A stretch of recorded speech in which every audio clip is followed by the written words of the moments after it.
My name is Kristy Greenberg. I'm a former sex trafficking prosecutor in the Southern District of New York, the same office that prosecuted Sean Diddy Combs. I was in court for Diddy's trial, and Diddy's now been sentenced to a little over 4 years in jail. 4 years. That is a slap on the wrist for violent sex crimes. To put that in perspective, the same week in the same courthouse, a 31-year-old woman, Charlie Javice, was sentenced to 7 years for defrauding J.P. Morgan. 4 years was far below the 11 years prosecutors wanted, far below the 6 to 7 years the judge himself calculated was the sentencing guidelines range, and below the 5 years the probation office recommended. It makes no sense. It is unheard of for a judge to go below the sentencing guidelines for a defendant who was convicted at trial. He never took any responsibility for his crimes. Judge Subramanian acknowledged that Diddy's crimes were serious.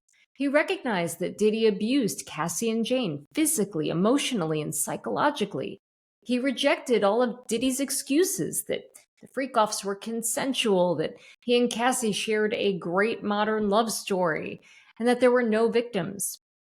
Good rule of thumb. When a defendant refuses to acknowledge there are victims of his crimes, he doesn't deserve leniency. Another rule of thumb, don't give a soft sentence to a defendant you fear may reoffend. The judge himself said at sentencing, he's not assured that Diddy won't do this again. That's when you throw the book at the defendant, not when you show mercy. But the worst part?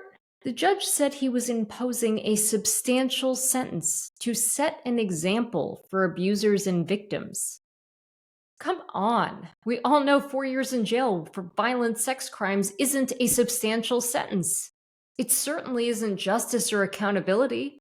The judge acknowledged that the evidence of Diddy's abuse was massive and did irreparable harm to his victims. His failure to punish the person responsible is just a betrayal of the victims. The judge praised the brave survivors for standing up to power. Too bad he didn't stand up for them.